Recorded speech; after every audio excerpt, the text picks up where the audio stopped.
मागील काही दिवसांपासून सिंधुदुर्ग जिल्ह्यातील अनेक गावातून एमएससीबीच्या विरोधात बातम्या येत आहेत. अर्थात या सर्व बातम्याला एमएससीबी जबाबदार आहे असं माझं स्पष्ट मत आहे. मुळात सिंधुदुर्ग जिल्ह्यातील विद्युत यंत्रणा ही अजूनही पावसावर आणि वादळावर अवलंबून असताना मीटर मात्र 5Gच्या जमान्यातले म्हणजेच अत्याधुनिक देण्याचा अट्टाहास आहे. तोच खरा विरोधाचा विषय आहे. हे सगळं प्रकरण समजावून सांगताना आपण मुळात विषय काय तो समजून घेऊया. नमस्कार, मी साईनाथ गावकर. कोकण शाही प्रस्तुत साईच्या चावडीवर आपणा सर्वांचं स्वागत करतो.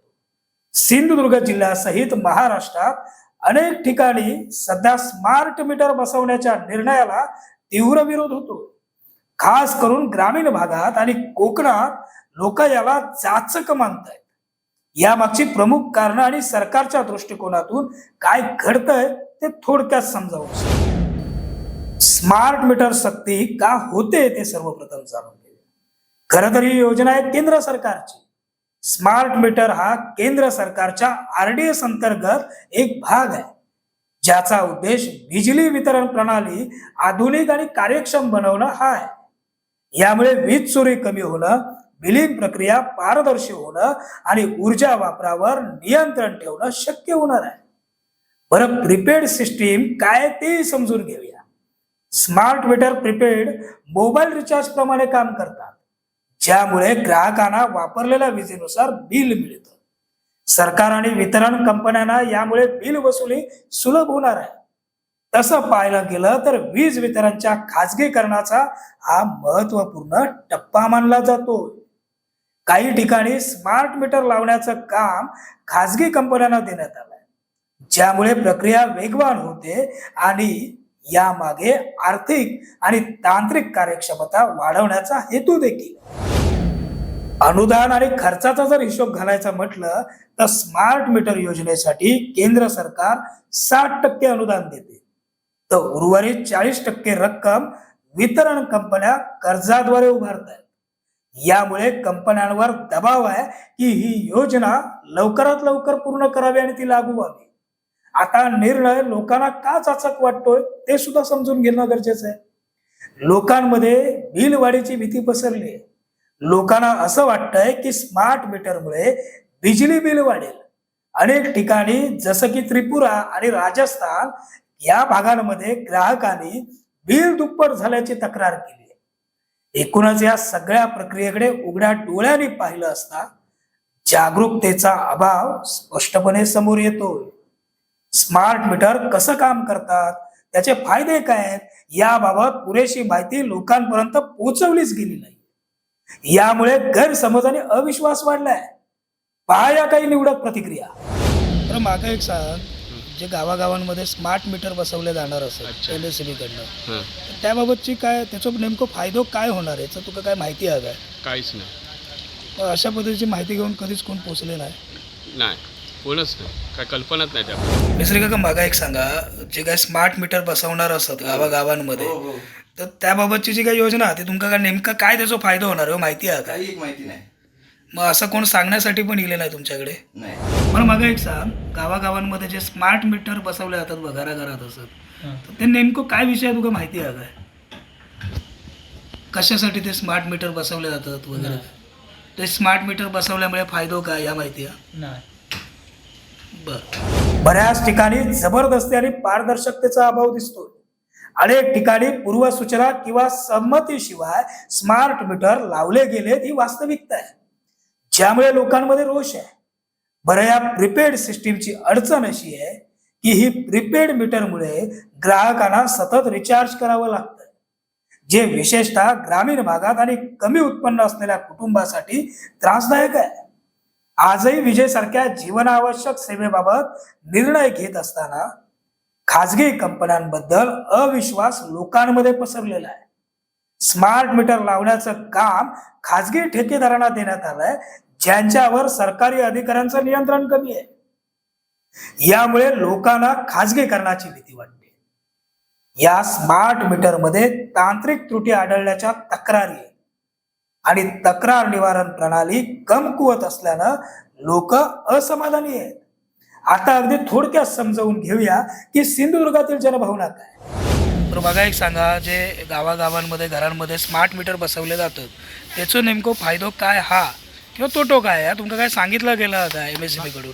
ह्या गोष्टीबद्दल काही शब्द वगैरे काय बोललेले नाहीत आपणाला. आणि शेतकऱ्यांना हा विषय तो आधी एकदम लांबच झाला विषय. इथे बिलं आली ना आली कळणार कशी, आणि एकदम आता 3-4 महिन्याची जर बिलं काढून दिली तर शेतकऱ्यांनी पैसे भरायचे कसे, असा जो विषय होतो ना मोठा. हां, आणि खायच्या बेचमध्ये तुम्ही आता रीडिंग काढून देणार, एवढं आलं तेवढं आलं, 3 महिन्यानं आता 4 महिन्यांपूर्वी आता 2 महिने बिलात आले नाही आहेत. हां, मग आल्यानंतर एकदम भरणार कोण एवढा शेतकरी? काय म्हणता, काहीतरी रिचार्ज करणार वगैरे असं काही म्हटलं जातं, नेमकं नाही, काय त्याच्यातली माहिती आहे काय तुम्हाला? त्याच्यात काय रिचार्ज करा म्हटलं तर नंबर कुठचा, तर कोणाचा नंबरच घेऊन गेला नाही घरातला आमच्या एका तसं. बरं. हां, त्या निमित्ताने तरी नंबर घेतला तर मेसेज तरी येतो ना, बा बिल आलं की नाही आलं. बरं, माका एक सांगा, ते गावागावांमध्ये घरोघरी स्मार्ट मीटर बसवतात.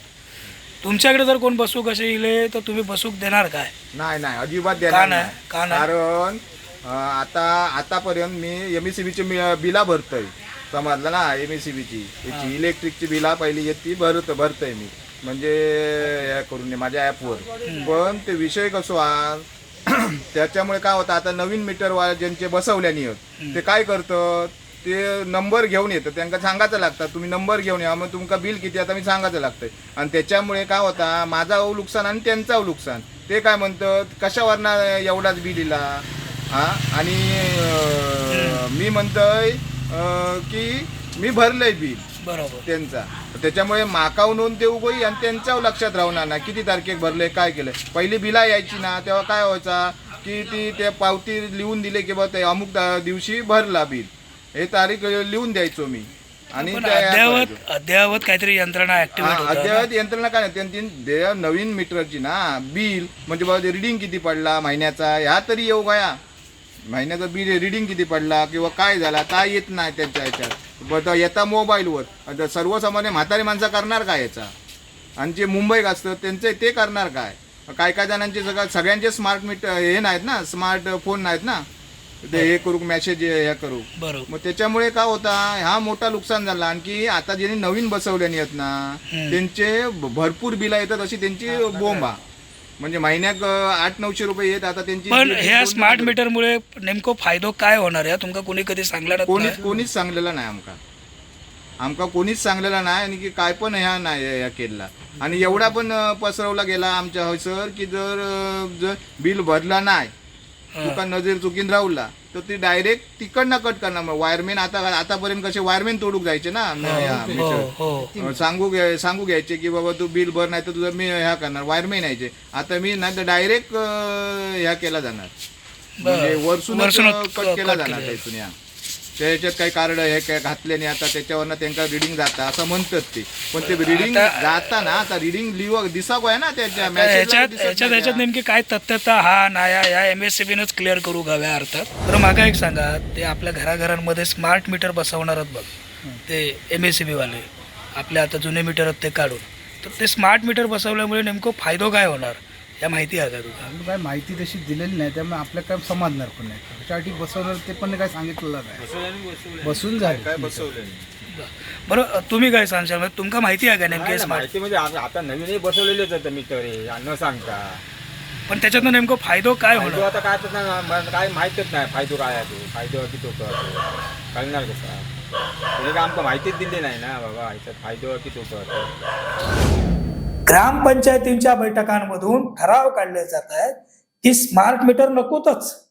काही गावात महावितरणच्या कर्मचाऱ्यांना विरोध झालाय, काही ठिकाणी मीटर काढून फेकण्याचे प्रकार समोर आले.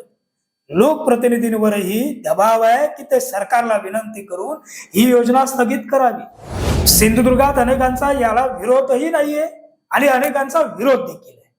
मुळात यात MSCBलाच असं जराही वाटत नाहीये की ज्याची सेवा वीज ग्राहक घेतोय त्याला ती गोष्ट समजावून सांगावी. आज सिंधुदुर्ग जिल्हा AI होत असताना स्मार्ट मीटरला होत असलेला हा विरोध लोकांच्या समजुतीवर जर आधारलेला असेल तर त्याला विद्युत मंडळानं लोकप्रतिनिधींच्या सहकार्यानं लोकांना समजावून सांगणं गरजेचं आहे. जे घडत नाहीये त्यामुळेच मोठा विरोध होतो. निदान आता तरी यात सुधारणा होईल अशी अपेक्षा या कोकणशाही प्रस्तुत साईच्या चावडीवरून व्यक्त करतो आणि आजच्या या भागात इथं सुलपविराम देतोय. धन्यवाद.